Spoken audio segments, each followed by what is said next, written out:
When a drunk man in a wrinkled shirt grabbed the railing of Michael Jordan's private jet at 10:30 at night, he had 3 seconds before 2 guards pulled him back down onto the tarmac and a pair of handcuffs clicked around his wrists. 3 seconds. That was all he got. The police car was already rolling across the runway before he hit the ground. A young officer kneeled down in front of him, fully expecting the most routine arrest of her week. Drunk fan, wrong place, easy paperwork, done. But then the man opened his mouth, and the 5 words that came out of it stopped everyone on that tarmac completely cold. He said, "It's about his father, not a threat, not an excuse, not the rambling of a man who had too much to drink and lost his mind for an evening. Something else entirely. Because this man, this ordinary 44-year-old father from Wilmington, North Carolina, who coached youth basketball on weekends and cried at movies about dogs and had never been arrested a single day in his life, had not shown up on that tarmac because he was chasing fame. He had shown up because 3 weeks earlier, he had opened a shoebox left to him by his dying uncle, taped shut with old brown packing tape. 4 words written on the lid in shaky black marker. For Darnell. Open alone. And what was inside that box had kept him awake every night for 3 weeks, had made him go quiet at the dinner table, had made him pick up his phone and put it back down again for days, had eventually driven him 4 hours across North Carolina on a Tuesday night to sit in a bar 2 blocks from an airport and drink 3 whiskeys he had not had in 15 years. Because what was inside that box did not belong to him. It belonged to the man standing in the doorway of that jet. It was something Michael Jordan had never seen. Something written 50 years ago by a young man who was scared and making hard choices and trying, in the only way he knew how, to fix what he had broken. Something that changed the shape of a story that the whole world thought it already knew. The guard who pulled Darnell off those steps could not sleep that night. The officer who put on the handcuffs ended up making a phone call at midnight that she was not supposed to make. And somewhere in a Charlotte conference room 3 weeks later, one of the most famous men alive sat down at a table, opened an old shoebox, and put his hand flat on a small white card, and did not move for a very long time. Watch the whole video. Because what was inside that shoebox is something you are not going to see coming.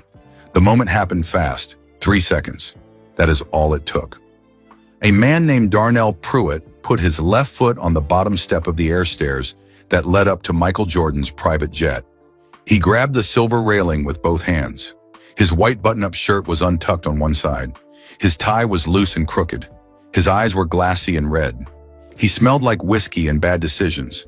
He had a big smile on his face, the kind of smile a person wears when they believe with every bone in their body that they are doing the right thing, and that they are doing the only thing, the thing they were put on this earth to do, even if the world has not gotten the message yet. 1 second. A security guard named Roy Okafor stepped out from behind the left engine of the jet. Roy was a big man, 6'4". He wore a black jacket and dark sunglasses even though it was 10:30 at night, and the tarmac was lit only by the pale yellow glow of the runway lights. He had worked private aviation security for 11 years. He had seen drunk fans before. He had seen obsessed fans, crying fans, fans who had driven through 2 states just to stand near a plane. He had once caught a man trying to hide inside a steamer trunk in the cargo hold. He thought he had seen everything, but something made Roy pause for just a half second when he saw Darnell. Something in the man's face. Not danger, not anger, not the hard look that Roy had learned to move toward quickly. This was something else, something softer and somehow, because of that, sadder. He would think about that pause for a long time afterward. 2 seconds. Roy put his hand up. "Sir, stop right there." Darnell looked at him. He blinked slowly. His smile did not go away. "You don't understand," Darnell said. His words were slow and thick, like a man talking through water. "I just need 1 minute. 1 minute with him. I'm not going to hurt nobody. I just need him to hear something." Roy stepped forward. His right hand moved to his radio. 3 seconds. 2 more guards appeared from the right side of the jet. They had been there the whole time, standing in the dark near the wing, invisible until they moved. They moved fast and quiet, the way trained people move. No running, no shouting. Just 2 big shadows closing in, smooth and certain. They each took one of Darnell's arms. He did not fight. He did not scream. He did not twist or pull or curse. He simply let them lift him backward, off the step and down onto the flat gray concrete of the tarmac. Like a man who had expected this and had decided, some time ago, to accept whatever came. Somewhere above them, a door at the top of the air stairs opened. A tall silhouette appeared in the rectangle of warm light. Michael Jordan looked down. He stood there for a moment. The wind moved across the tarmac and pressed his jacket against his chest. He looked at the man in the wrinkled white shirt being walked away. He looked at the guards speaking quietly into their radios.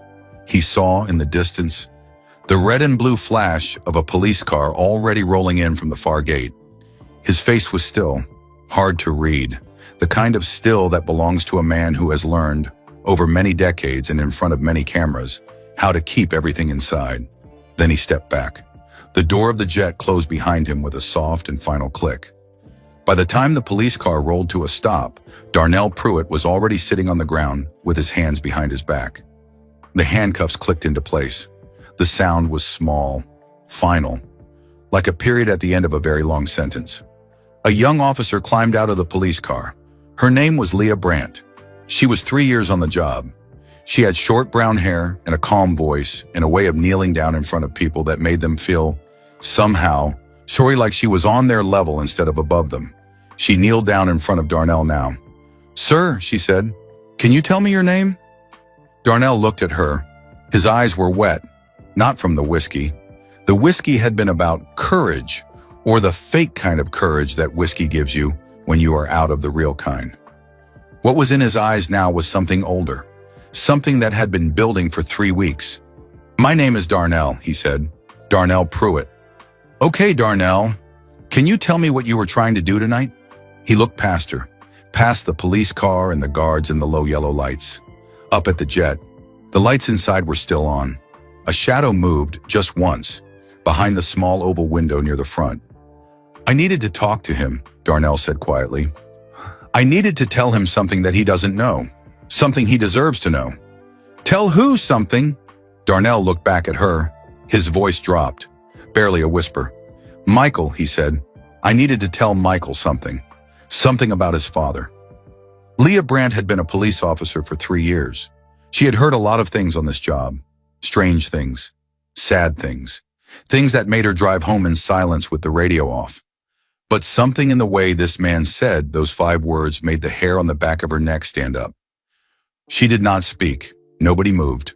The wind came off the runway and swept across the tarmac, cold and flat and smelling of jet fuel and night air.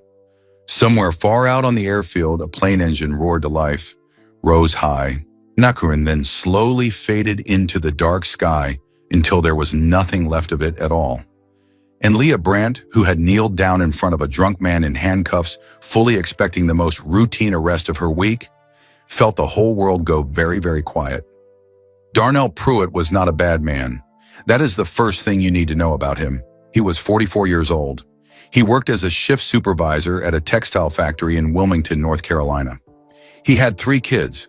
He coached youth basketball on weekends from October to March every year, without fail, even that winter when his knees were bad and the gym was so cold the kids could see their breath. He went to church most Sundays. He tipped well at restaurants because he had once worked as a waiter and he had never forgotten how long a day felt on your feet. He cried at movies about dogs. He was embarrassed about this and hoped nobody knew. He had never been arrested in his life. Not once. Not even close. He had also never had more than 2 beers in one sitting. Not since college, and not since the year his mother got sick, and then the year she died, and he had made a quiet promise at her grave that he would not let grief turn into something ugly. That grief could be a road that went somewhere better if you let it. His mother had believed that. He had believed it because she did.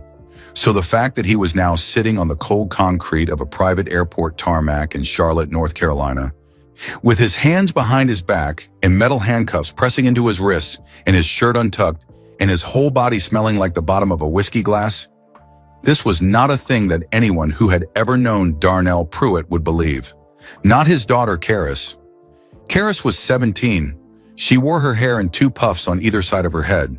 She had her mother's eyes and her father's stubbornness, which was a combination that made her both wonderful and impossible in equal measure. She was the best point guard at her high school, and she moved on the court the way water moves, fast and natural, and like it was never any other way. On her bedroom wall, she had a poster of Michael Jordan. Not a new one. An old one from 1996, the kind printed on cheap paper that had gone a little yellow at the corners. Darnell had found it at a yard sale when Karis was 6 years old. He had paid 50 cents for it. She had loved it from the first moment and had never taken it down. Not his son Marcus. Marcus was 14 and quiet in the way that some boys are quiet. Not because there is nothing going on inside them, but because what is going on inside them is so large and busy that words can barely keep up with it. He liked books about outer space. He liked the idea that the universe was so much bigger than any problem a person could have. He found this comforting. His father found this comforting too, even though he had never read the books. Not his youngest, Bree. Bree was 9. She had just lost her 2 front teeth and was deeply proud of this. She would not understand any of this at all. She would just know that Daddy had not come home when he said he would, and that would be enough to make her sad. And that thought alone sat in Darnell's chest like a stone right now. And not Gloria. Gloria Pruitt was at home in Wilmington right now, sitting on the couch in the good living room that they only used for family things, watching television, thinking her husband was still at his factory conference. She did not know he had driven 4 hours in the wrong direction. She did not know about the bar or the whiskey or the tarmac or the handcuffs. She did not know about the shoebox. She did not know about any of it. She would be very upset when she found out. That was something Darnell was not yet ready to think about. Here is what had happened. Here is the full road that had led Darnell Pruitt. Good man, good father, someone who cried at dog movies, to this exact spot on this exact night. It had started 3 weeks ago, with a phone call, with a drive to a small house in a town called Wallace, with a shelf in a bedroom closet, with a shoebox. His uncle Clarence had died. Clarence Pruitt was 81 years old. He had spent almost all of his life in the same small house in Wallace, North Carolina, a town so quiet that the loudest thing on most evenings was the sound of Clarence's back porch screen door banging in the wind. He had never married. He had no children. He grew tomatoes in the summer and spoke to them the way some people speak to pets, quietly, regularly, with real feeling. He collected baseball cards and kept them in binders arranged by decade. And he listened to jazz every single evening after dinner on a small yellow radio that sat on the kitchen counter. And he turned it up just loud enough to fill the room and no louder. He had been, as far as Darnell had always known, a simple and peaceful man. It turned out there was one thing about Clarence Pruitt that was not simple at all. When Clarence died, he left behind a box. Not a big box, just a shoebox. The kind that holds a pair of boots. Brown packing tape across the top, pressed down so many times over so many years that it had gone stiff and yellow. And on the lid, in Clarence's handwriting, shaky now, the way old hands shake, written in thick black marker, for Darnell. Open alone. Darnell had found it on the top shelf of the bedroom closet, now behind 2 stacks of jazz records and an old winter coat that smelled of mothballs and another time entirely. He had carried it to the edge of the bed. He had sat down. He had peeled the tape back slowly, the way you do when you already know, without being told, that what is inside matters. He lifted the lid. Inside was a letter, a photograph, and a folded piece of yellowed stationery with handwriting that was not his uncle's. He read everything in that box 3 times. Then he set it all down on the blanket beside him, and he sat there for a very long time without moving. The room was quiet. The smell of tomato plants came through the open window from the backyard.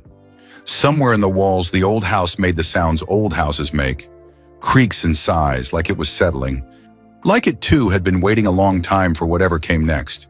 He cried, not the quiet kind, the deep kind, the kind that comes up from somewhere below words, from a place where things that have been sealed away for too long finally break the surface all at once.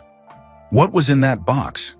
That is the secret, and it is not time yet to tell it. But here is what it had done to Darnell in the 3 weeks since. It had kept him awake until 2 and 3 in the morning, staring at the ceiling while Gloria slept beside him and the house breathed around him. It had made him go quiet at the dinner table in a way that made Gloria look at him with that look she had, the one that was not a question yet, but was about to be, and ask him 3 separate times on 3 separate evenings if he was okay. He had said yes each time. He hated that he had said yes. It had made him pick up his phone to call someone, put it back down, pick it up again, stare at it, put it down again, for days.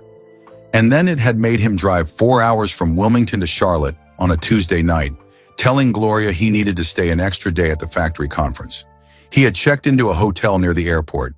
He had gone to a bar 2 blocks down the street because he needed somewhere to sit and think, and because every time he tried to think at the hotel, the walls were too close.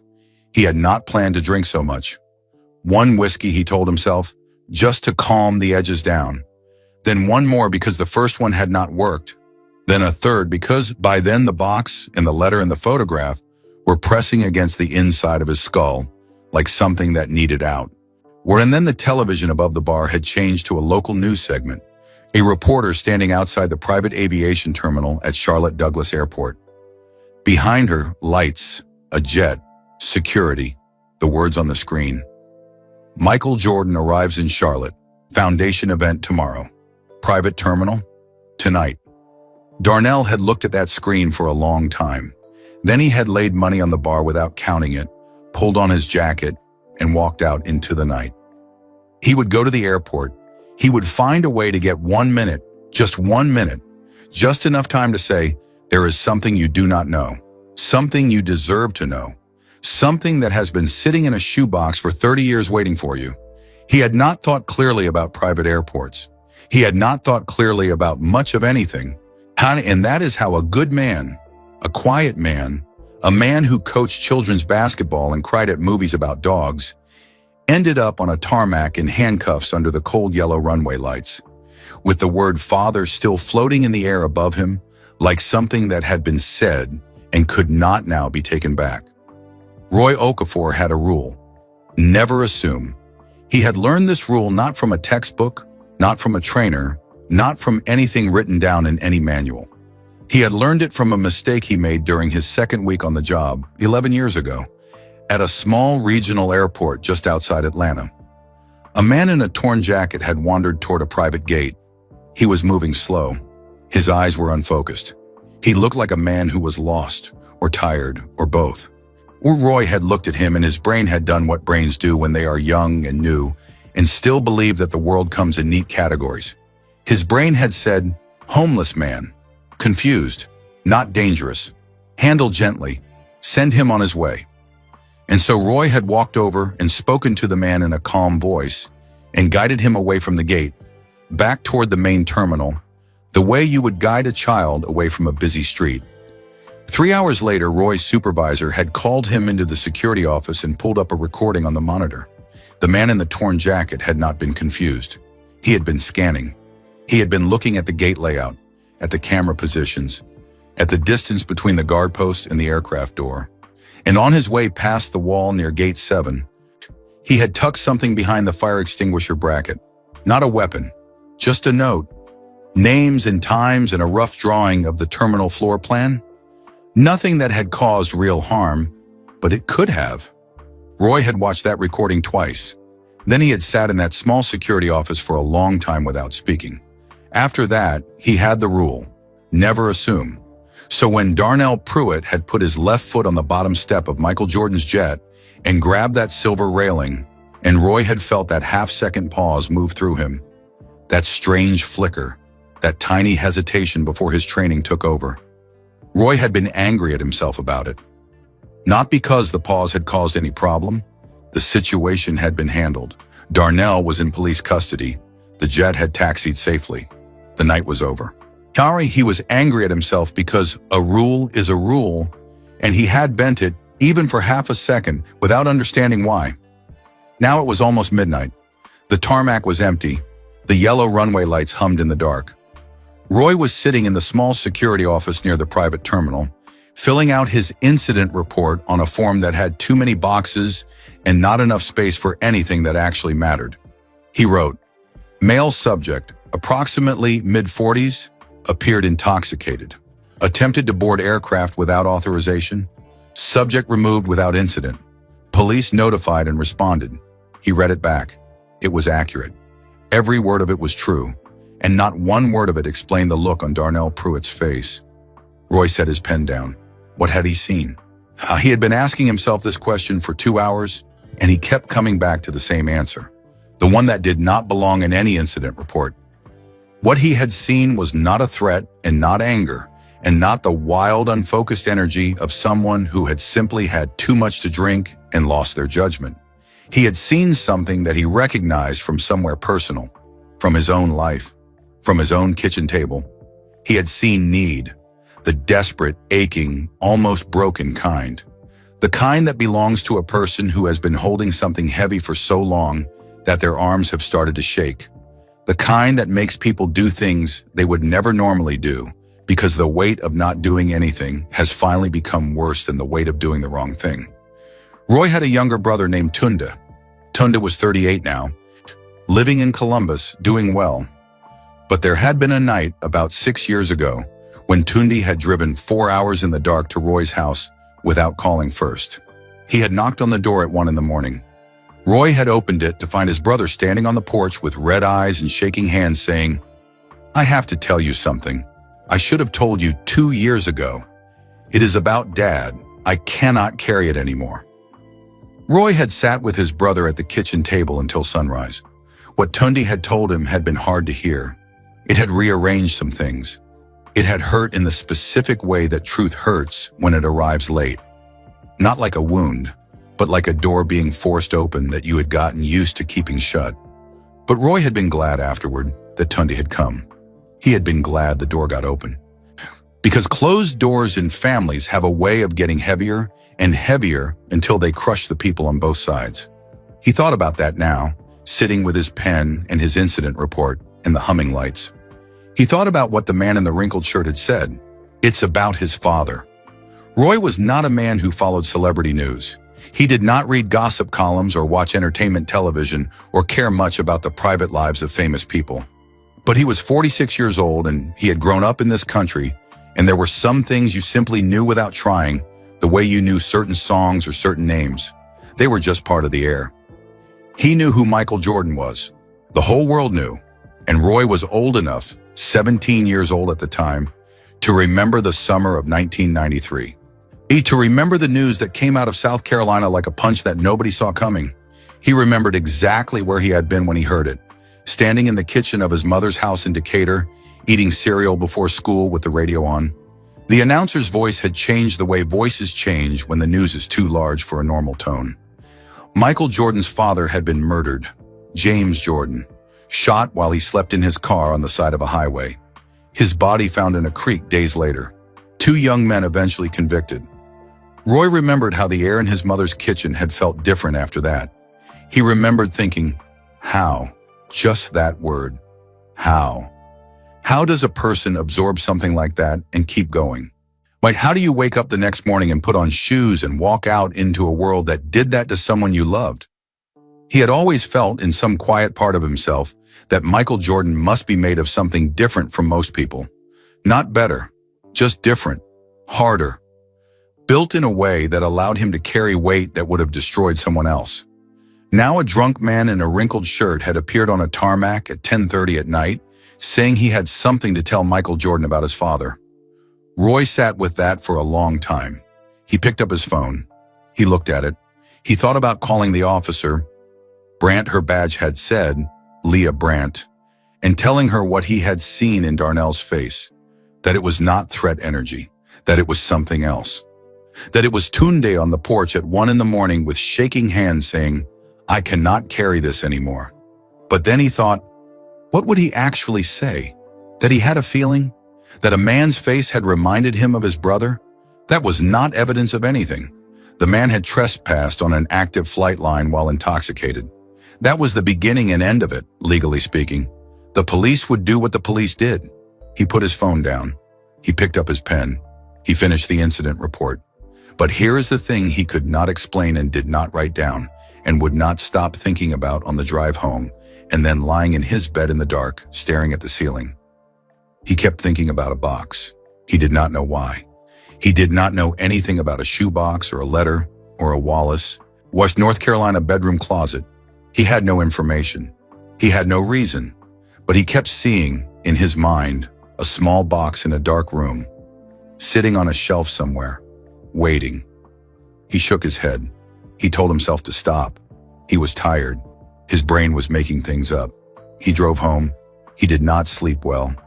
And the next morning, when he woke up and made his coffee and sat at his own kitchen table in the early gray light, the first thought that came to him, before the coffee had even cooled enough to drink, was the same one he had gone to sleep with. That look on the man's face, that need. Something was not finished yet. He could feel it the way you feel weather coming. Not a fact, not a reason. Just a feeling low in the chest that says, this is not over. He drank his coffee. He waited to find out if he was right.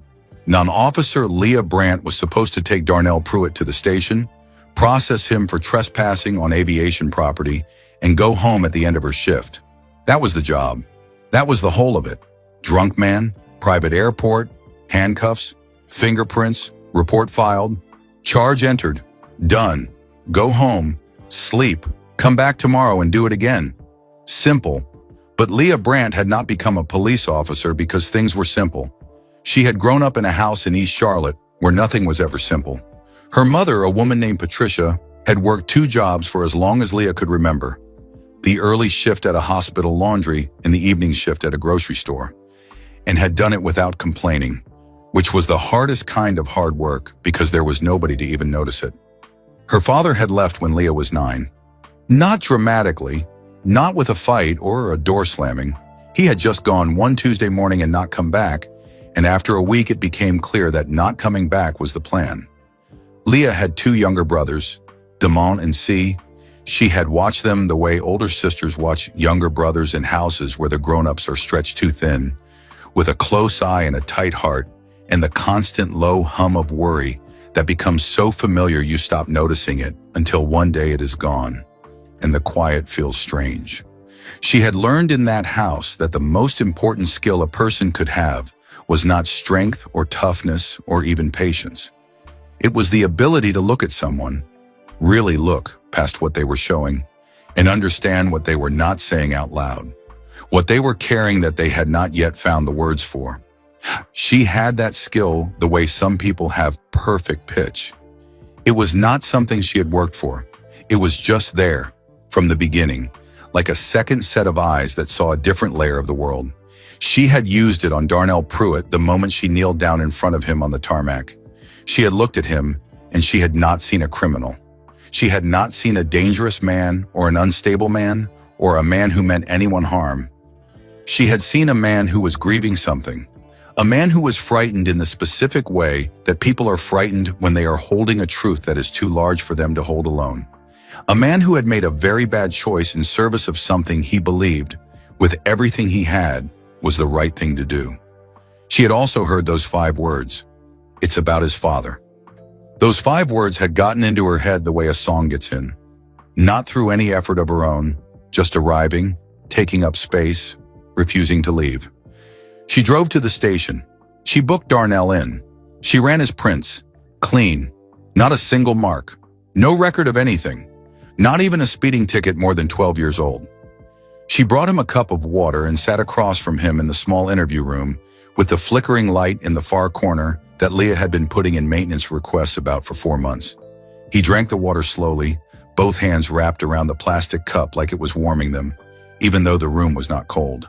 She watched the whiskey fog lift off him in layers. First the glassiness left his eyes, then the slurring left his words, and then his shoulders came down from somewhere near his ears to somewhere closer to where shoulders were supposed to be. When she judged that he was steady enough, she leaned forward and said, "You want to tell me what was in the box?" He looked up fast. "How did you know about a box?" "I didn't," she said.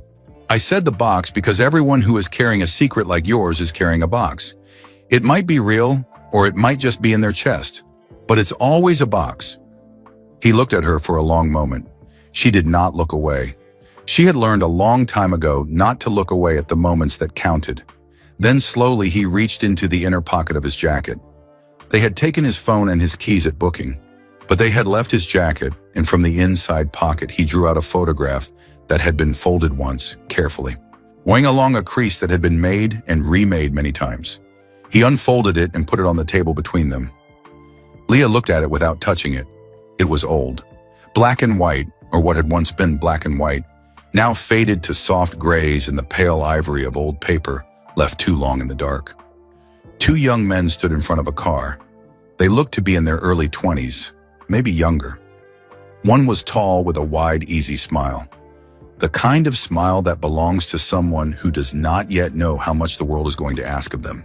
The other was shorter, leaning back against the car with his arms crossed and his head tilted, laughing at something happening just off the edge of the frame. They looked happy, not posed happy, real happy, the kind that lives in your body before life teaches it to be careful. Leah turned the photograph over without being asked. On the back, in ink so faded it was barely there. Me and James. Summer, 1969. She set it down. She let the name land. She let it sit between them on the table like the thing it was. James, she said. James Jordan.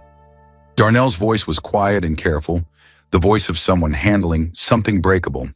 Michael's father, the tall one. That is my Uncle Clarence, the one leaning on the car. James is on the right. Leah looked at the photograph again. James Jordan, young and laughing in the summer of 1969. Before everything. Before the family, before the famous son, before 1993, and the highway in South Carolina. And a story that the whole world knew the ending of, but almost nobody knew the middle of. They knew each other, she said. They were best friends, Darnell said. Almost 4 years, from 1968 to 1972. They worked together, spent time together, the way young men do when they are far from home and building something. He paused.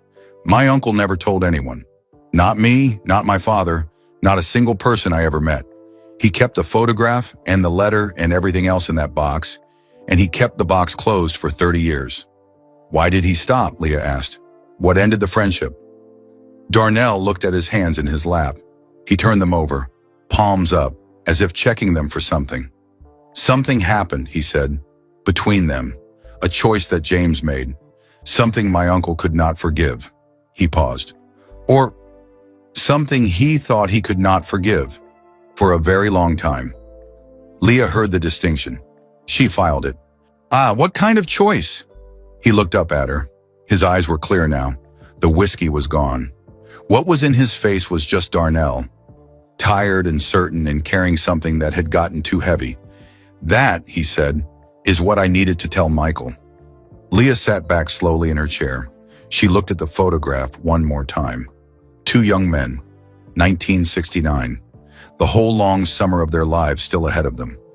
She thought about Michael Jordan standing in the doorway of his jet, looking down at the tarmac.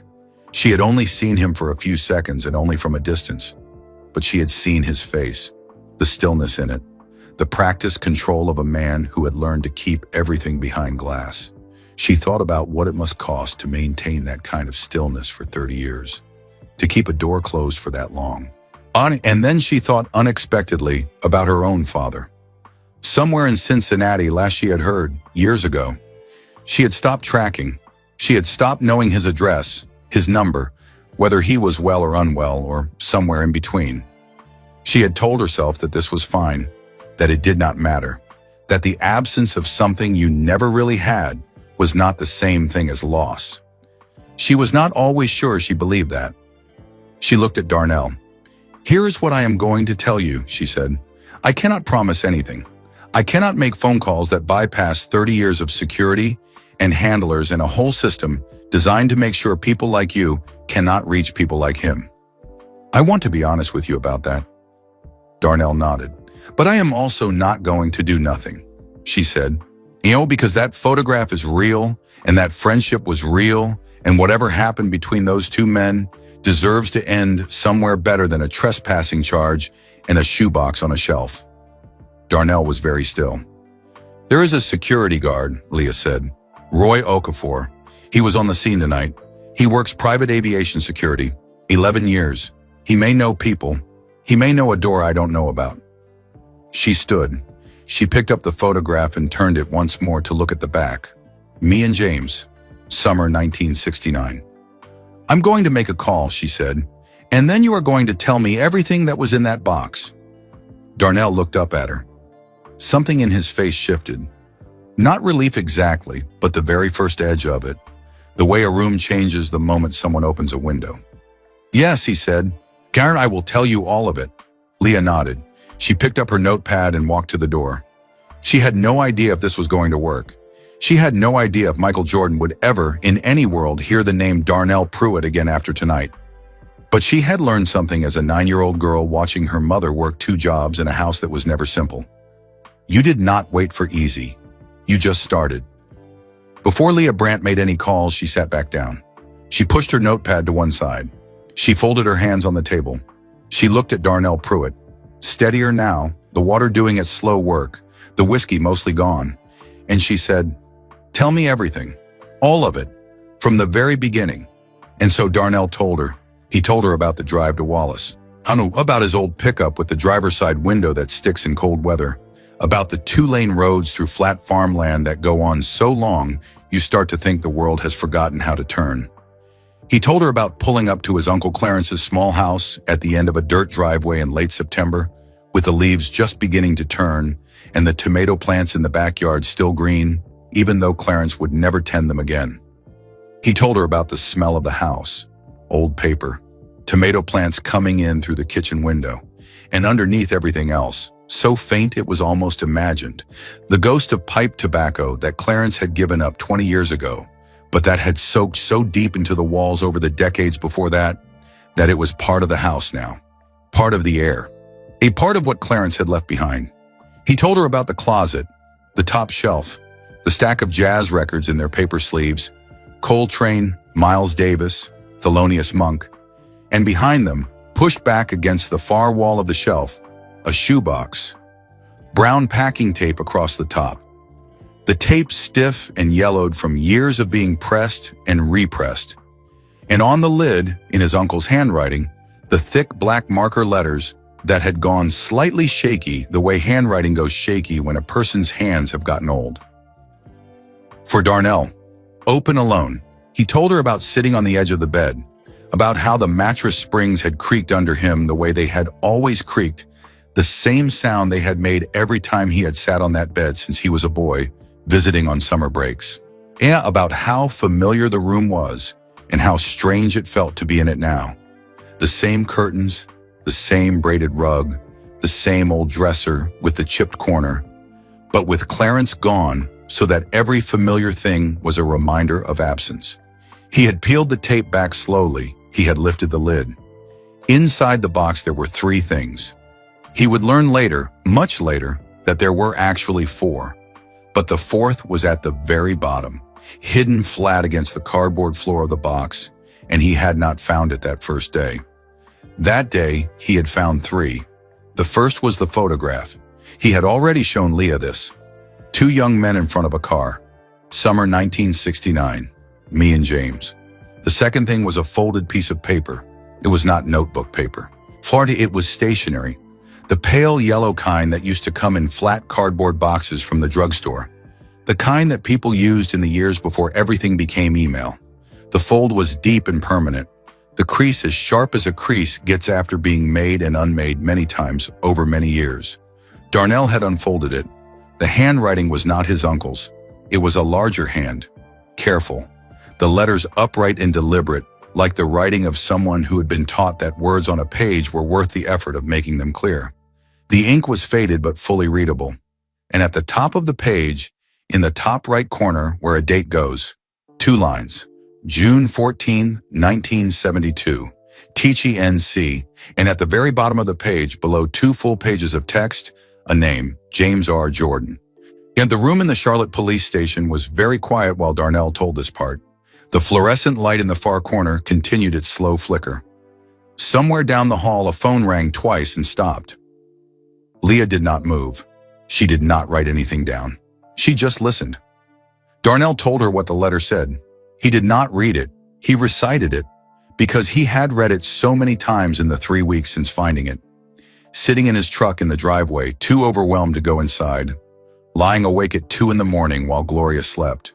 Sitting in the break room at the factory with his lunch going cold in front of him. That the words had stopped being words on a page. They had become something he carried inside him. The way you carry a song you have heard so many times it lives in your chest without any effort.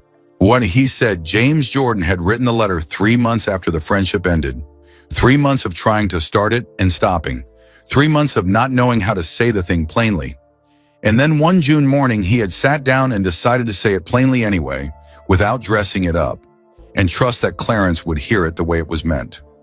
The letter said this: in the summer of 1971, both men had been working at a manufacturing plant in Tichy. They had been friends for 3 years by then, close friends, the kind that form when two young men are far from their families and building their lives from scratch, where what you share is not history, but the daily weight of the present. The same shift, the same cafeteria, the same cold walk to the parking lot, the same dream of something better waiting somewhere ahead. And there was a foreman at that plant. His name was never written in the letter. He was referred to only as the foreman, and the deliberateness of that omission, the refusal to give him the dignity of a name, said everything about how James Jordan felt about him. This man had been making life hard for the black workers on the line for years, not with the kind of cruelty that announces itself, with the quiet, relentless kind. Paperwork lost, complaints dismissed, shift assignments changed without reason in ways that made everything harder. And then there was Elvin Bost. Elvin Bost was a man who had worked at the plant for 9 years. He was good at his job. He had a family. He had spoken up, not loudly, not angrily, but clearly, when his complaint about unsafe equipment was ignored for the 3rd time. And within 2 months of speaking up, he had been let go. Documented reason, poor performance. Everyone on the line knew it was a lie.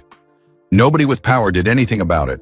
Elvin Bost lost his income, then his house, then slowly and painfully, pieces of everything else. Clarence and James had both watched this happen. They had both been furious. They had both said, in the way young men say things when they are angry and certain and not yet tired, something has to be done. We cannot just let this stand. And then the foreman had called James into his office. He had offered him a promotion, more money, a supervisor role on a different team, a way out of the physical grind of the line and into something with a title and a desk. A chance, a real chance, to get his young wife and their new baby out of the 2-room apartment and into something with a yard. James Jordan had taken the promotion. Darnell stopped for a moment here. He looked at his hands in his lap. Then he continued. The letter did not try to explain this away. It did not use the word complicated or difficult or understandable. It used the word coward. James Jordan called himself a coward, plainly, in his own handwriting, and let the word sit on the page without softening it. But then the letter said something else. James wrote that after the promotion, he was placed on a different team, a team the foreman rarely visited, a team where the foreman's reach did not extend. And from that position over the next 18 months, James Jordan had done something, quietly, and without telling anyone. He had helped 11 workers on the original line document their grievances properly. He had slipped information to a labor lawyer 2 towns over. He had passed paperwork through people he trusted. He had done it slowly and carefully and from the inside, where the foreman could not see him coming. The foreman had eventually been dismissed. 11 men had kept their jobs, not Elvin Bost. That damage had been done. The letter said this directly and did not ask for forgiveness for it. It just said, I tried to do something with the door that was open to me. I don't know if that is enough. It is probably not enough. I just need you to know that the man who took that promotion in that office is not the only thing I am. And then at the very end, in the final paragraph, your son, if you ever have one, and my son, if I ever have one, I hope they live in a world where they don't have to make that choice. I hope they're braver than I was. Darnell stopped. The interview room held the silence for a long moment. Leah Brandt did not speak. She looked at the photograph on the table. 2 young men, laughing, a whole friendship captured in the half-second before the camera clicked. Summer 1969. Neither of them knowing yet what 1972 would ask of them, or 1993, or any of it. When she finally spoke, her voice was very quiet. Michael Jordan's father wrote that, she said. Not a question. Just saying it out loud to hear how true it sounded. He wrote that letter and your uncle kept it for 30 years and never showed it to anyone. He was a proud man, Darnell said softly. And a stubborn one. He could hold a hurt longer than anyone I ever knew. He paused. But he kept it. He kept the letter and the photograph, and he carried them all the way to the end. And then he gave them to me.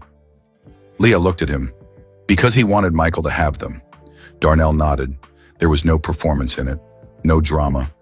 Just a tired man sitting in a plastic chair at midnight, telling the truth. Michael Jordan has known the end of his father's story for 30 years, Darnell said. He has known the highway and the creek and all of it. But this, he pressed one finger gently against the edge of the photograph.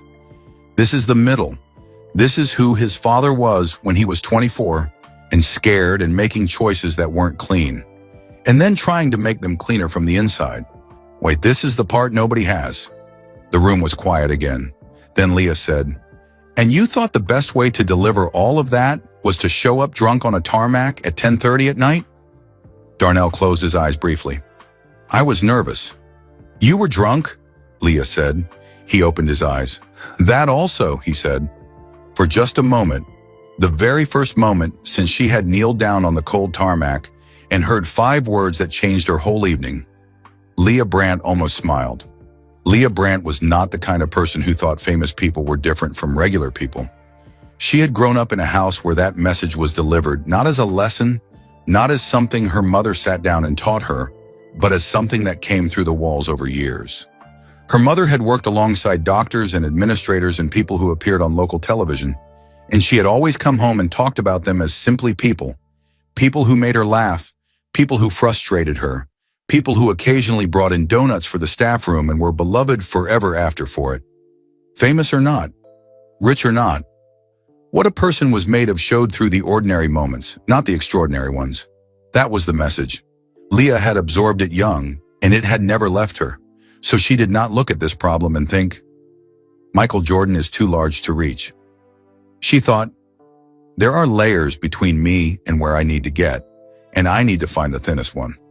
She thought about this while Darnell Pruitt sat across from her in the interview room, drinking his second cup of water.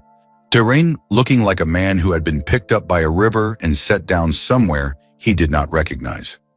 The worst of the whiskey fog was gone now.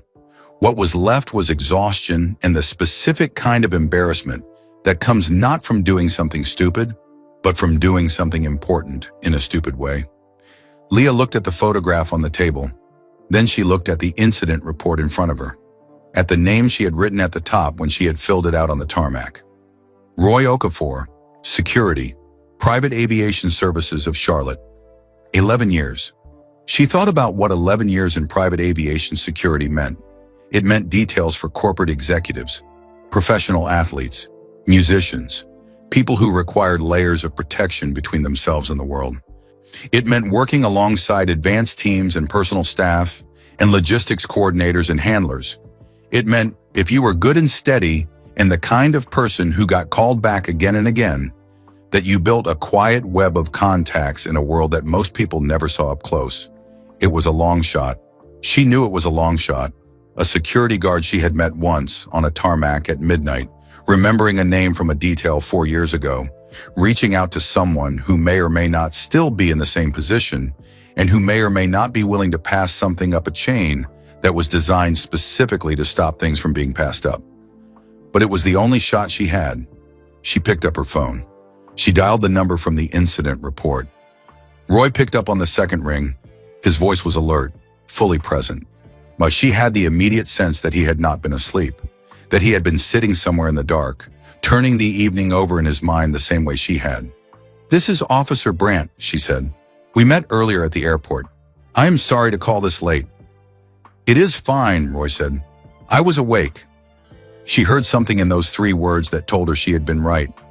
He had been thinking about Darnell too, about the face, about the pause. I need to ask you something, she said carefully. And I need you to understand before I ask it that this is not an official call. There is no department behind this.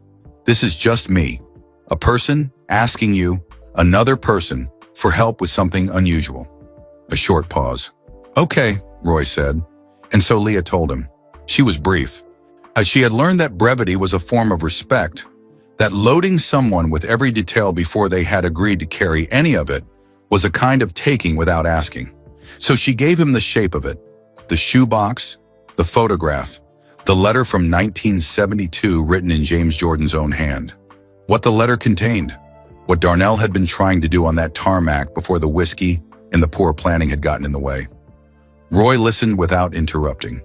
When she finished, the phone was quiet for long enough that she checked once to make sure the call had not dropped. Then Roy said, "You want me to find a way to get this to Jordan's team?" "I want to know if a door exists that I don't know about," she said. "I am not asking you to break any rules or put yourself in any position that makes you uncomfortable. I am just asking if you know a person who might know a person." Another silence. Longer this time. She could hear him breathing, could hear him deciding. "I might know someone," he said finally. His voice was slower now, careful, the way a person speaks when they are reaching back into memory and not yet sure what they will find there. 4 years ago, I worked a security detail for Jordan's Foundation, a charity event, 2 days here in Charlotte. There was a woman on his personal team. She handled correspondence and logistics, the kind of role that sounds administrative, but is actually about being the person who decides what is real and what is noise. He paused. Her name was Simone Gates. "Do you think she would still be there?" "I don't know," Roy said honestly. "I have not had any contact with anyone from that team since the detail ended, but she struck me as the kind of person who stays, who finds the thing that is worth doing and does not leave it." "Would you try to reach her?" A pause. "You really believe this man?" Roy said. "The man on the tarmac." Leah looked at the photograph. 2 young men leaning against a car in the summer of 1969, laughing at something happening just off the edge of the frame. She looked at James Jordan's wide, easy smile. She thought about the letter he had written, the word coward in his own hand, the names of 11 men he had helped from the inside, the last line about his future son. "I hope they're braver than I was." "Yes," she said. "I believe him completely."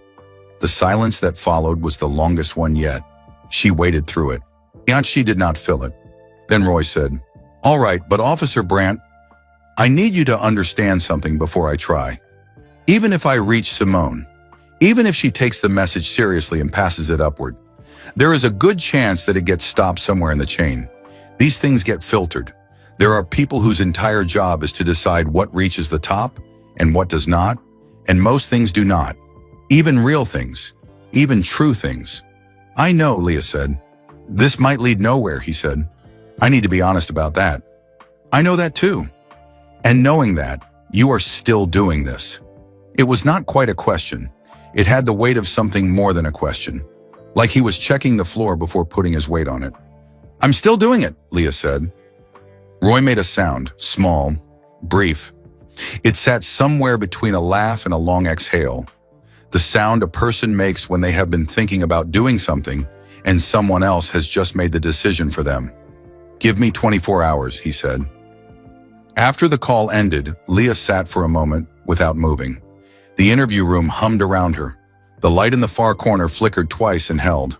Darnell was watching her from across the table. "What happens now?" he asked. "Now we wait," she said. She set her phone face down on the table. "And while we wait, I need to tell you about the charge." He straightened slightly. "Braced. Trespassing on aviation property. That is real and it is going in the report because it happened and I will not pretend it didn't." She met his eyes steadily. "But your record is clean. You were cooperative. Yet you posed no threat to anyone on that tarmac. I am going to say that clearly in my notes because it is true and because it matters." Darnell nodded slowly. He rubbed his face with both hands, pressing his palms against his eyes for a moment, then letting them drop. "I have to call Gloria," he said. "Yes, you do. She is going to be very upset." "Almost certainly." He was quiet for a moment. "She is going to ask me why I did not just send a letter in the mail." Leah tilted her head. "That is a reasonable question. What is the answer?" Darnell looked at the photograph. His voice dropped low, the way voices drop when people stop performing their feelings and just say them. Because a letter in the mail gets read by someone whose job is to read letters in the mail, he said. And then it goes in a pile. And then the pile gets dealt with or it doesn't. And James Jordan spent 30 years being a man who was more than one thing, who made a bad choice and then tried to do something real with the door it opened. And he wrote it down in his own hand and trusted that it would find the right person. After 30 years in a shoebox, I was not going to let it end up in a recycling bin. He looked up. He deserved better than that, Darnell said. Not just for how he died, for how he lived. The interview room was quiet. Leah looked at him for a long moment. That, she said, is a very good reason. Darnell looked back at the photograph and said very quietly, it just needed a better plan. Yes, said Leah Brandt. It did. Simone Gates had worked for Michael Jordan's personal foundation for 8 years. And in those 8 years, she had developed exactly one skill that she considered truly irreplaceable. Not her filing system, which was legendary within the office, and which 3 different assistants had tried and failed to replicate. Not her memory for names and faces, which was so precise and so effortless that it occasionally made people uneasy. The way being remembered too well can feel sometimes like being watched. Not her ability to manage 18 moving pieces at once without letting any of them touch the floor. All of those were useful. All of those had kept her employed for 8 years in a position that most people lasted 3 in, before burning out or moving on. But the one skill she considered truly irreplaceable was simpler than any of those. She could tell when something was real. Not real as in factually accurate, not real as in verifiable or documentable or provable. Real as in, this came from a person who was not performing. This came from somewhere that did not have a strategy behind it. This is the kind of thing that only arrives when a human being has been carrying it long enough that carrying it has become more painful than setting it down.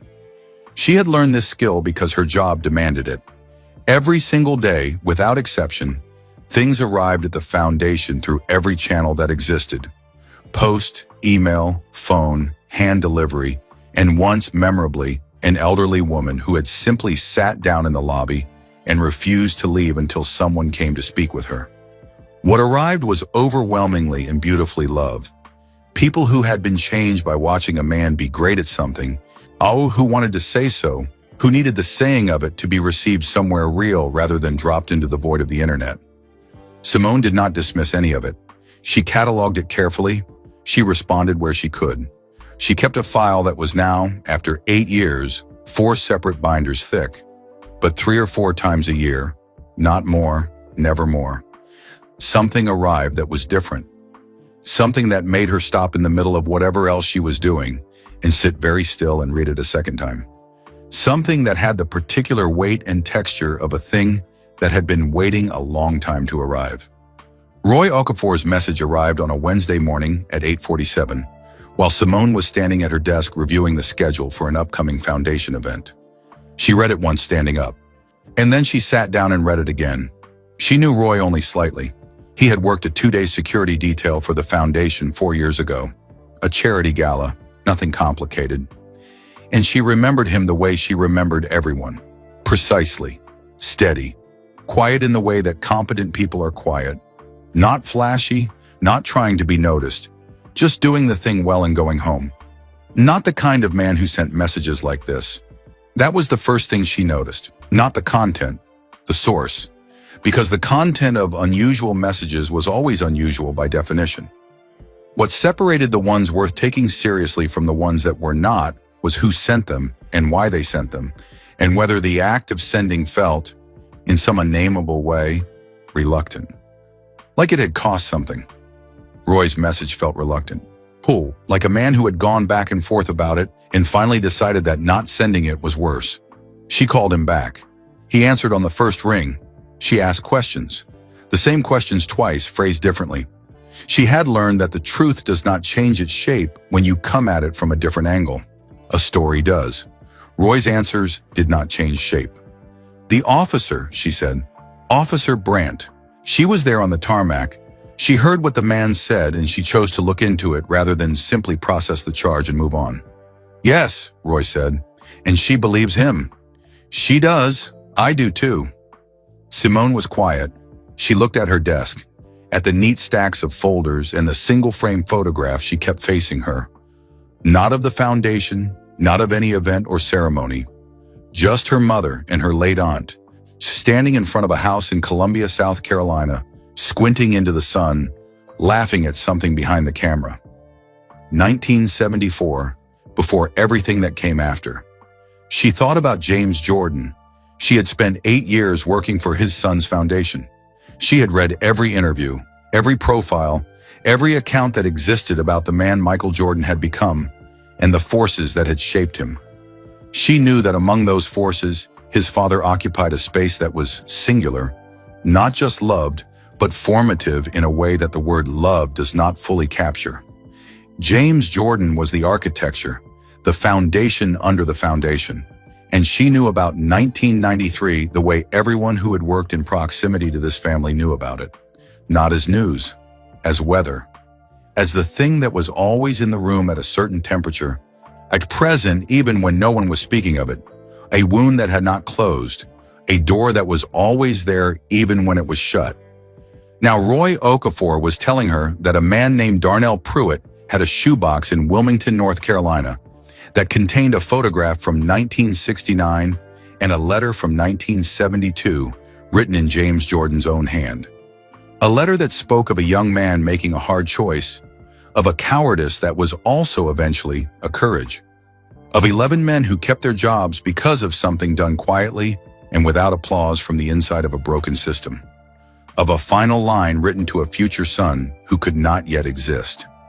Simone sat with that for a long moment after Roy finished speaking. "I am not going to make you any promises," she said. "I know," Roy said. "One, I am not going to tell you what decision will be made or what I will do with this. I cannot do that."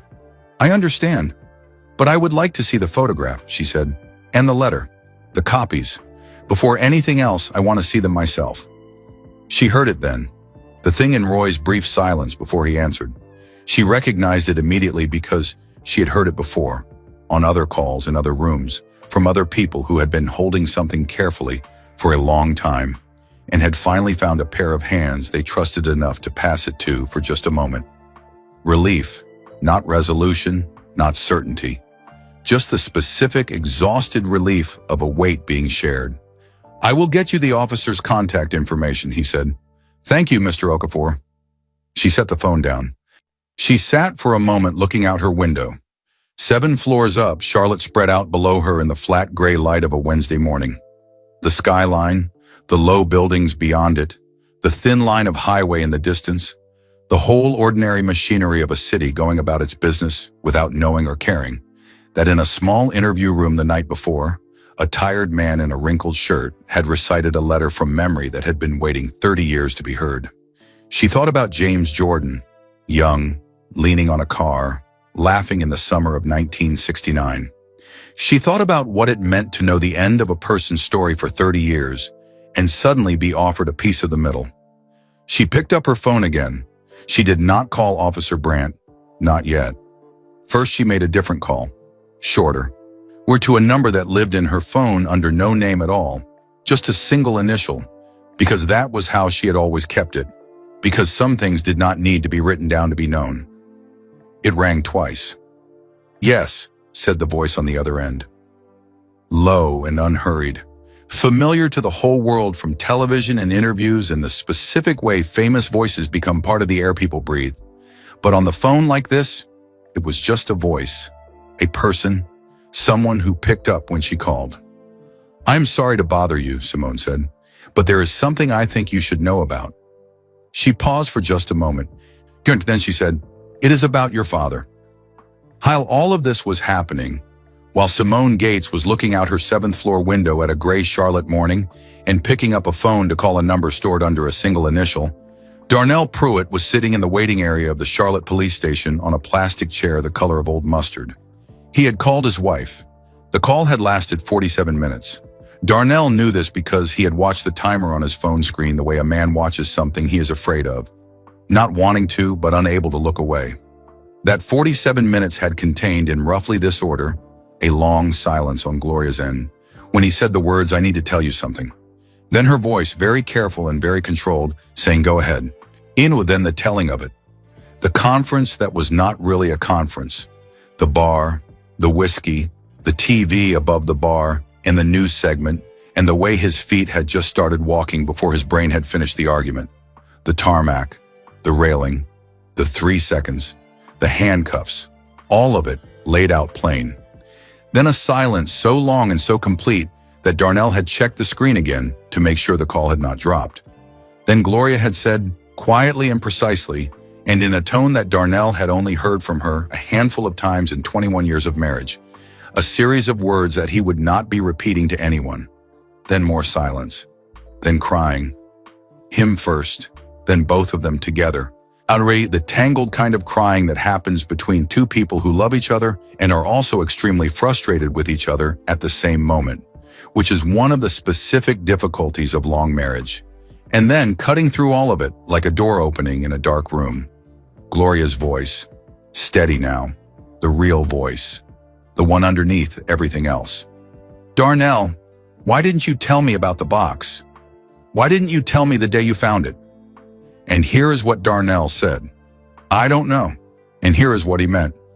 "I was afraid that saying it out loud would make it real. And once it was real, I would have to do something about it." And doing something about it meant sitting with all of it. The cowardice and the courage and the 30 years of silence and what it all meant about a man who had been dead for decades. And I did not know how to do that while also being the person everyone needed me to be every single day. So I carried it the way I was taught to carry things, quietly, alone, telling myself that the right moment was coming and that I would know it when it arrived. And then he had misjudged the right moment by what would turn out to be a fairly significant margin. Gloria listened to all of this. That was what she did. She was not a woman who filled silences with her own noise. She was a woman who waited until a person was fully empty and then said the truest thing she had. She said, "Clarence gave you that box because he trusted you with it."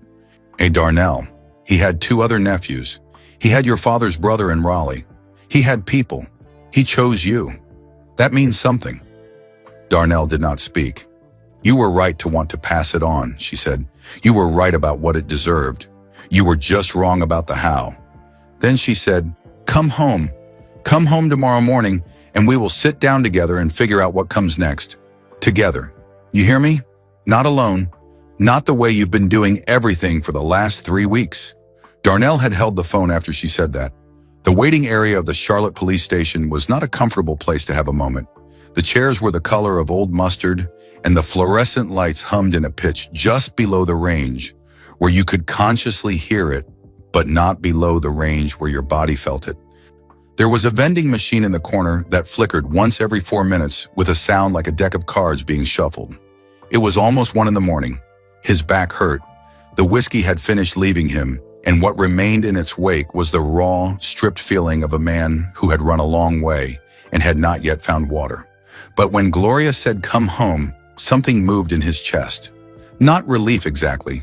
Something older than relief. The feeling of a door in a house you have lived in so long, you stop noticing it, and then one evening it opens, and the light that comes through it is so familiar and so specific to that house and that life that your whole body knows it before your brain does. He had not understood until that moment how much of the weight he had been carrying was not just the shoebox, not just the letter and the photograph and the impossible question of what to do with them. It was the aloneness of it, the sealed-off quality of carrying something that belonged to other people, to Clarence, to James Jordan, to a son who did not know it existed, entirely by yourself, with no one to set it down in front of for even an hour. He was not alone anymore. He leaned his head back against the wall of the waiting area and looked up at the ceiling and thought about his daughter, Karis. He thought about Karis sitting beside him on the couch 2 years ago, 15 years old, watching a documentary about Michael Jordan. He remembered how still she had gone when the story reached 1993, how she had not moved for a long time, how she had tried with the dignity of a teenager who did not want to be seen falling apart, to blink the tears back before he noticed. He had noticed. He had said nothing. They had sat together in the quiet afterward, the television credits rolling, neither of them speaking, and that silence had been one of the most complete things Darnell could remember sharing with another person. The kind of silence that means, I feel it too. He thought about what Karis would say if she knew about the shoebox and the letter and all of it. He did not have to think hard. She would say, "You have to try, Dad. Even if it doesn't work, you have to try." That was Karis, 17 years old and already more certain about what mattered than most people got to be at 40. She believed, with no apparent doubt and no sign of learning otherwise from the world, that if a thing was worth doing, then it was worth doing badly, worth doing scared, worth doing drunk on a tarmac in a wrinkled shirt if that was what you had available to you. What mattered was the trying. What mattered was that you did not let the fear of looking ridiculous become bigger than the thing that needed doing. Darnell sat on the mustard-colored chair and felt, very slowly and very quietly, something ease in his chest. He had tried. The plan had been terrible. He had been drunk. He had ended up in handcuffs on a tarmac, with his tie sideways and his shirt untucked, and a security guard named Roy Okafor, looking at him with an expression that Darnell now understood had been something close to recognition. His wife had cried. His back hurt from the chair. He was going to have to call his daughter in the morning and explain something that was going to take a while. But he had tried. And now it was not in his hands anymore. It was in Leah Brandt's hands and Roy Okafor's hands, and whoever else's hands it would pass through on whatever road it had ahead of it. Maybe it would reach Michael Jordan. Maybe it would not. Maybe the letter would travel all the way through every layer of the world between a tarmac in Charlotte and a man who had been missing a piece of his father for 30 years and land exactly where it needed to land. Or maybe it would not. Maybe it would stop somewhere in the middle. Darnell closed his eyes. For the first time in 3 weeks. 3 weeks of 2 a.m. ceilings and cold lunches and a shoebox that pressed against the inside of his chest, even when it was sitting on a shelf in Wallace. He felt something that was close enough to peace that the difference did not matter. And the vending machine in the corner shuffled its invisible deck of cards. The fluorescent lights hummed their frequency below hearing. Darnell Pruitt leaned his head back against the wall of the Charlotte police station waiting area and let himself be still. For the first time in a long time, he was not carrying it alone. That was enough. For tonight, that was more than enough. 6 days after the tarmac, on a Tuesday in October, Darnell Pruitt received a phone call. He was at the factory. Lunch break.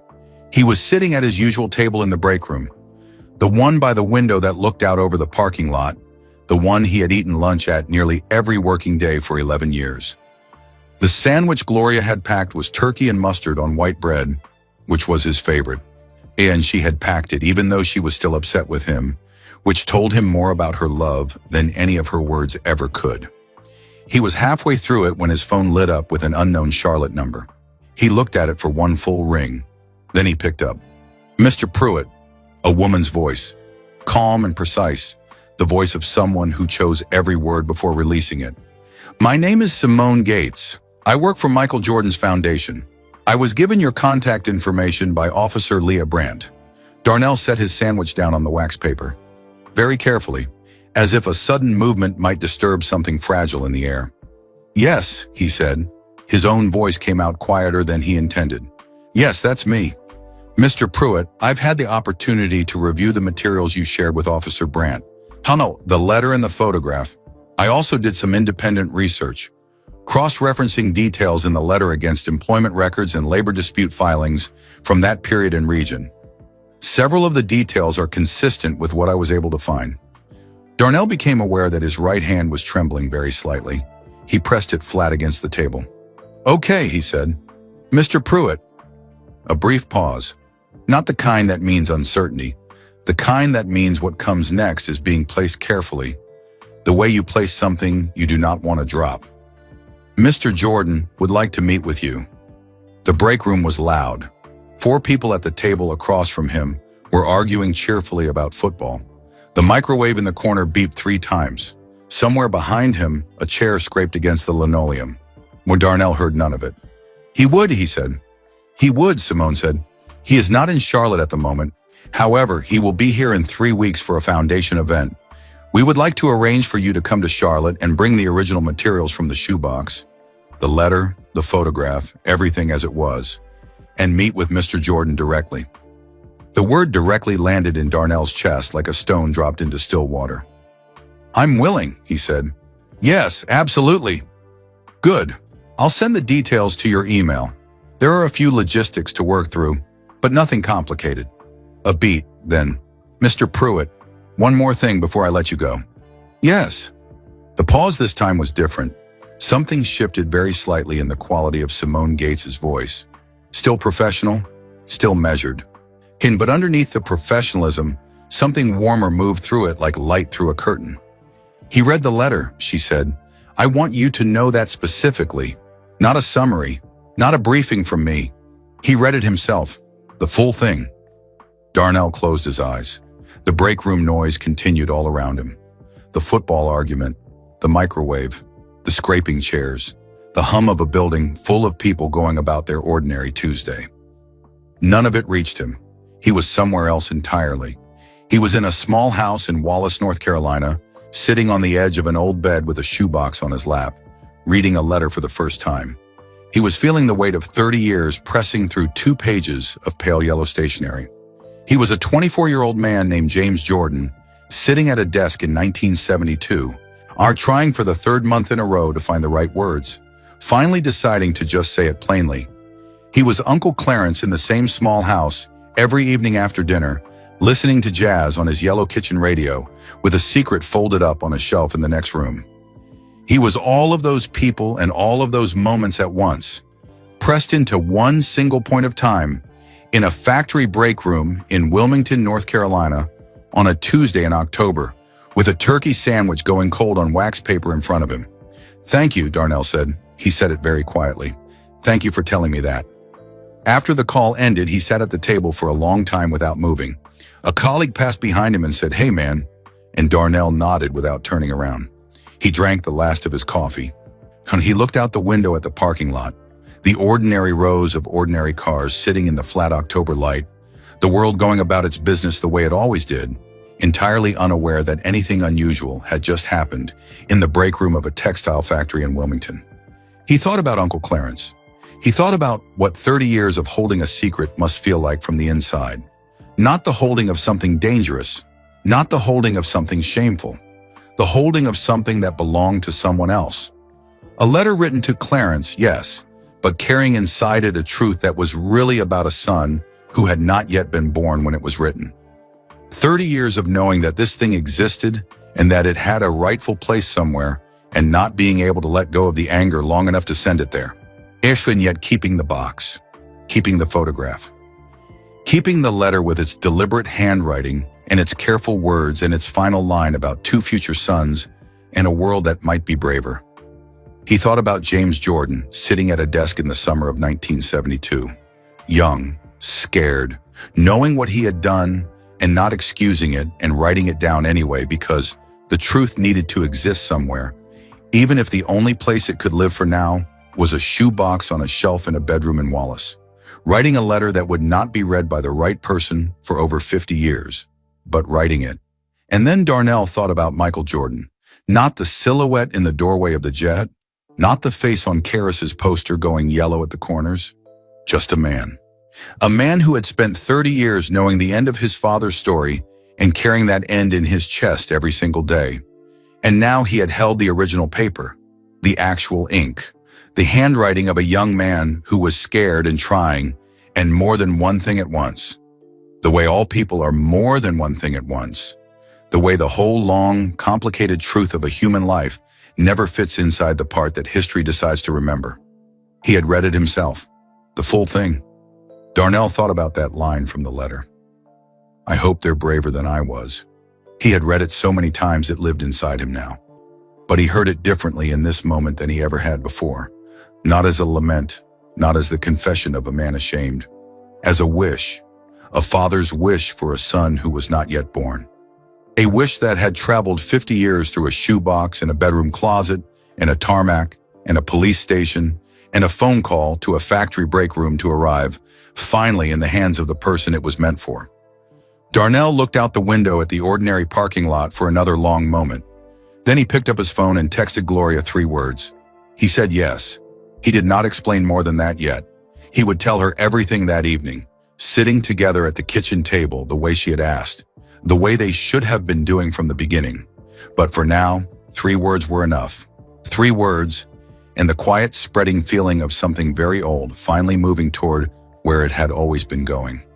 On a Thursday afternoon in late October, Darnell Pruitt drove to Charlotte with his wife. Gloria had not asked whether she was coming. She had simply gotten up on Thursday morning, packed a bag for them both, ironed Darnell's good blue shirt, the one he wore to church and funerals and the things that mattered, and stood at the kitchen counter drinking her coffee in a way that said, "This conversation is settled and has been settled since Tuesday." Darnell had not argued. He had been grateful in a way he did not know how to say, and so he had said nothing, and Gloria had understood. The drive from Wilmington to Charlotte was 4 hours. They did not talk much. The radio played for a while, and then one of them turned it off and neither of them turned it back on. North Carolina rolled past the windows the way North Carolina does on October drives. Flat land and tall pines and the sky very wide and blue in a way that only happens in fall, as if the summer haze has finally lifted and the air has decided to be clear. Gloria held his hand for most of it, not squeezing, not making a point. Just her hand in his, resting on the center console the way it had rested on center consoles for 21 years. The way familiar things rest, like they belong there, like they have always belonged there. They were met at the entrance of a modern building near uptown Charlotte and taken upstairs to a conference room on the 2nd floor. Clean lines, good light from 2 tall windows, a long table, a pitcher of water and 2 glasses already poured. Darnell sat on one side of the table. Gloria sat beside him. Oh, he had the shoebox on the table in front of him. Not a copy, the original, the actual box from the actual shelf, with Clarence's actual handwriting on the lid in thick black marker. For Darnell. Open alone. And the old brown packing tape still stiff and yellowed at the corners. 30 years of keeping the world out. He was not drunk. He was terrified. His hands were steady, but only because he was pressing them flat against his thighs under the table. And he had decided during the drive that he was going to be steady if it was the last steady thing he ever did. He had made enough of a mess of this already. He was going to sit up straight and speak clearly and not embarrass his wife or the memory of his uncle or the letter that had waited 50 years for this exact room. The door opened. Michael Jordan walked in. And he was taller in person than Darnell had prepared himself for. And this was strange because Darnell Pruitt had known Michael Jordan's exact height since he was 12 years old and had first seen him play on television. He had known the number all his life, but a number is an abstraction. A man standing in a room is not. Jordan was followed by Simone Gates, who took a seat beside him and opened a leather notepad and then closed it again and left it closed. She looked at Darnell and gave him a single small nod. Not performative, not reassuring. Just an acknowledgement. You are here. This is happening. Jordan sat down. He looked at Darnell across the table. For a moment, neither of them spoke. Then Jordan said, "Thank you for making the drive." "Thank you for," Darnell began, and his voice cracked on the second word in a way he had not planned for. He stopped. He pressed his lips together. He took one breath and tried again. "Thank you for seeing me. Given what I did at the airport, that was not..." "It's done," Jordan said. His voice was quiet, not dismissive. The kind of quiet that means the matter has been laid down and does not need to be picked back up. "It was not a good plan," Darnell said. Something crossed Michael Jordan's face then. A flicker, too brief and too private to fully name. Not quite a smile, not quite amusement. Something more like the expression a person makes when they recognize a thing from the inside. "No," he said simply. "It was not." Darnell lifted the shoebox and pushed it across the table. Jordan did not reach for it immediately. He looked at it first. He looked at it the way you look at something that has been described to you many times and is now finally in front of you in its actual form. He looked at the tape. He looked at the handwriting on the lid. He looked at the shaky letters of a man in his 80s who had grown tomatoes and listened to jazz and carried something in a box on a shelf for 30 years. Then he lifted the lid. He took out the photograph first. He held it in both hands and looked at it for a long time without speaking. Darnell watched his face as carefully as he had ever watched anything in his life, and what he saw was not grief exactly, not joy, something more complex and more quiet than either of those. Something that looked like a door in a room that had been shut for a very long time, not slamming open, not breaking, just opening, slowly, carefully, the way doors open when the person on the other side has learned to be careful about doors. Letting the light in. Jordan set the photograph down gently. He picked up the letter. He had read the copy that Simone had forwarded him 3 weeks ago. She had told Darnell this on the phone, but there is reading a copy and there is holding the original. There is reading words off a screen and there is holding the actual pale yellow stationery, feeling the way the paper has softened at the folds from 50 years of being opened and closed, looking at the ink and the handwriting of a man who was your father when he was young and frightened, and trying his best with what he had. Jordan read in silence. The room held the silence with him. Gloria did not move. Simone did not move. Outside the windows, Charlotte went about its ordinary Thursday business, entirely unaware. When Jordan finished, he set the letter down beside the photograph. He looked at both of them together for a moment. The two young men laughing in 1969 and the letter from 1972 and the 50 years of silence between the writing and this table. He never told me he had friends like this, Jordan said. His voice was low and careful. Friends he had lost. He never talked about losing things. A pause. He talked about winning. He taught me how to win, how to want it, how to refuse to stop when everything in you wanted to stop. He looked at the letter. He never told me about the things he was ashamed of. My uncle never forgave him, Darnell said quietly. I want you to know that. He was stubborn and he was proud, and he held that hurt for a very long time. But he kept the letter. He kept the photograph. He kept them both for 30 years and then he gave them to me.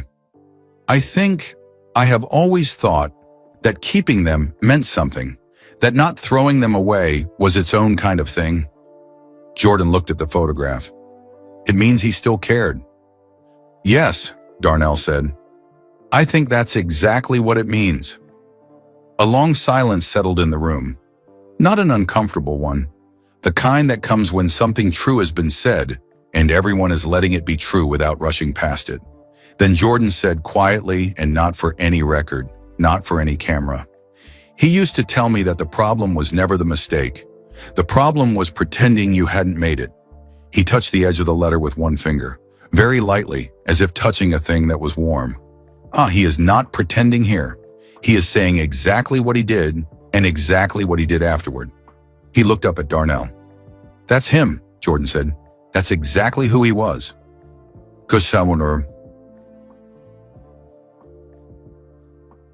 And now it is time. The secret that was promised at the very beginning of this story. The thing that nobody knew. Not the guards, not Leah Brandt, not Roy Okafor, not even Simone Gates. Not until this exact moment in this exact room. Because when Darnell Pruitt had lifted the lid of that shoebox in his uncle's bedroom in Wallace, North Carolina, and found the photograph and the letter, he had believed, for 3 full weeks, that those were the only 2 things inside it. They were not. There was a third thing. It was at the very bottom of the box, it lying flat against the cardboard floor, so thin and so white against the pale interior that he had not noticed it that first day. He had found it only later, when he went back to the shoebox a second time and lifted out the photograph and the letter and let his fingers feel along the bottom of the box to make sure he had missed nothing.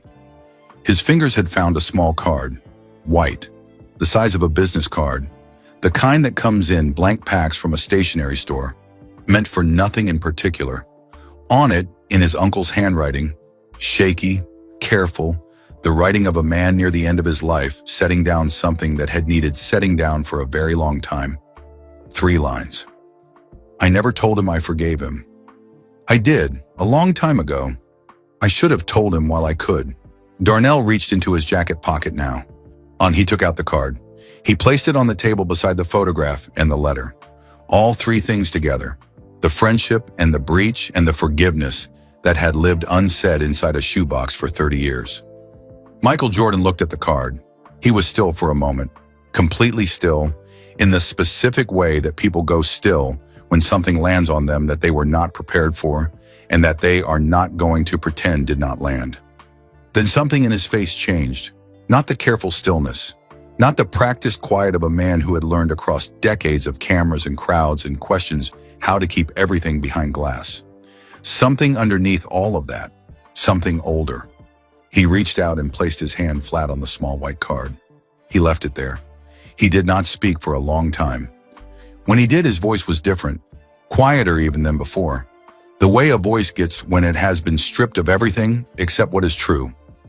"Your uncle forgave him," he said. "Yes," Darnell said. "He just never told him. He never found the way to say it. He kept it in that box instead, at the bottom, under everything else. Like he was saving it, like he always thought there would be more time." Jordan's hand did not move from the card. The room was so quiet that Darnell could hear the traffic outside in the street 5 stories below. The city going on the way cities go on, not knowing and not needing to know about the small, enormous things that happen in rooms where 2 people sit across a table with a shoebox between them and 30 years of silence finally finding the place it had been looking for all along. "He would have been glad," Jordan said at last. "My father, to know that." Darnell thought about Uncle Clarence, the tomatoes, the jazz radio, the small house in Wallace standing empty now, all its rooms already beginning to forget the shape of the man who had lived in them. He thought about Clarence carrying an unspoken forgiveness, the way you carry something heavy in a coat pocket. Always there, always weighing on one side. Never quite the right moment to take it out and put it down. "I think so too," Darnell said. They stayed in that room for another full hour. Jordan asked questions about James Jordan's young life. The plant in Tichy, the friends, the years before the family that would eventually carry his name into every corner of the world. Darnell answered the ones he could. For the ones he could not, so he said honestly, "I don't know, but I can tell you what my uncle told my father, which is not much, but it is something. That was enough. Sometimes something is all there is, and all there needs to be." When it was time to leave, Jordan stood and extended his hand. Darnell stood and took it. Jordan held the handshake for a moment longer than a formal handshake lasts. "Tell your daughter," he said, "that the people who came before her did hard things. Some of those hard things were mistakes. Some of those mistakes got quietly, carefully, imperfectly fixed. Without applause, without anyone knowing." His eyes stayed steady on Darnell's. "Tell her that counts. Tell her it always counted."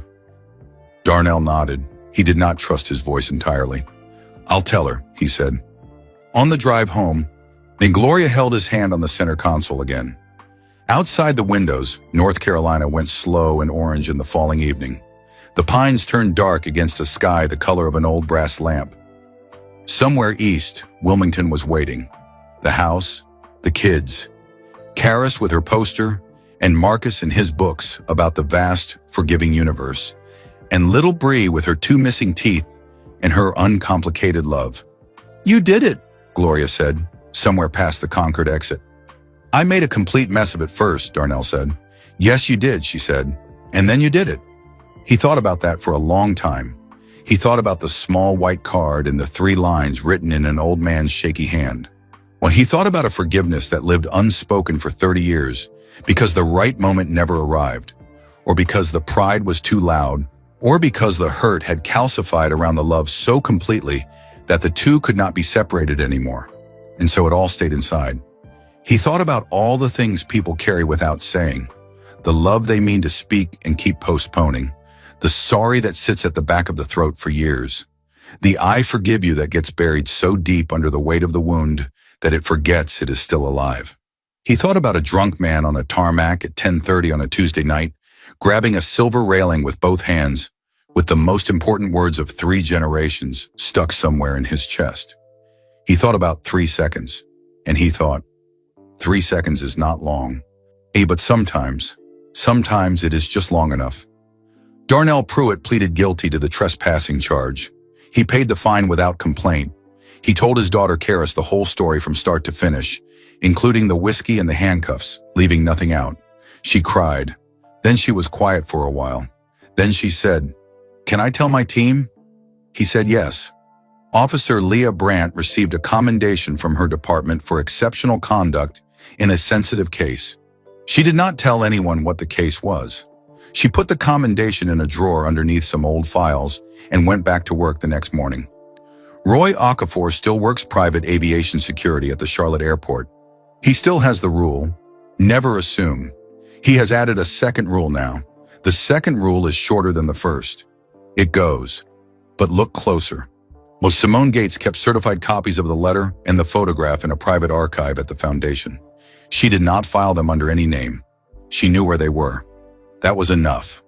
Gloria Pruitt never let Darnell carry anything alone again, not if she could help it, and she could usually help it. And somewhere in Wilmington, North Carolina, on the bedroom wall of a 17-year-old girl, there is an old poster from 1996. Michael Jordan, arms wide, midair, going somewhere that gravity has not caught up with yet. Below it, held to the wall with one piece of blue painter's tape, is a photocopy of a photograph. Two young men standing in front of a car, laughing. Summer 1969. And that is the story of a drunk man, a silver railing, 3 seconds, and a shoebox that waited 50 years to find the right room. And before you go, drop a comment right now and tell me where you're watching this from. It does not matter if you're in a small town or a big city, halfway across the world or right down the street. I read every single one, and I love seeing where this community reaches. If this story moved you even a little, if it made you think about the things you are carrying that you have not said out loud yet, hit that like button right now. It takes 1 second, and it tells the world that stories like this one are worth telling. And if you believe that kindness deserves to travel, that the good things people do quietly, without applause, without anyone watching, deserve to be heard, then subscribe to this channel and help spread that to every person who needs it today. We are building something real here, one story at a time, and every single subscriber is part of that. The next video is on your screen right now. Click it. I will see you there.